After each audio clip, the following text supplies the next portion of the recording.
Au Togo, le Conseil des ministres a adopté un projet de décret fixant les taux de répartition des recettes fiscales et des recettes de prestations de services entre les communes, les districts autonomes, le Fonds d'appui aux collectivités territoriales et l'Agence nationale et de salubrité publique. L'objectif est d'apporter une solution aux difficultés en matière d'assainissement. Toute mesure qui tend à enlever le pouvoir de l'État central vers les collectivités locales est une bonne mesure. Si le pays fonctionne sur des bases de vérité des urnes et bien sûr sur la vérité des comptes publics, ce qui n'est pas le cas au Togo. En raison de la décentralisation non effective et d'une réforme institutionnelle à la quête d'opérationnalisation, le Togo fait face à une mobilisation insuffisante de ressources financières face aux besoins d'investissement. Par conséquent, le présent dispositif a été rendu nécessaire par la mise en œuvre d'une meilleure procédure et la création de 117 communes au pouvoir étendu,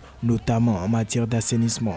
Les partis que sont les collectivités locales ont un avis mitigé sur la question, car l'inclusivité n'était pas au rendez-vous dans la décision qu'a pris le gouvernement. La responsabilité de l'État est renvoyée au niveau des collectivités locales qui ne seront pas satisfaites, ni des taux fixés, parce que bien inférieurs aux besoins effectifs, et en contrepartie doivent répondre d'un certain nombre de choses devant les populations, alors qu'en fait, ils n'ont pas les moyens pour mettre en œuvre. Ce projet de décret initié par le Togo devrait permettre de procéder à l'amélioration des revenus des travailleurs et à l'éducation des communautés sur le vivre ensemble et sur la citoyenneté.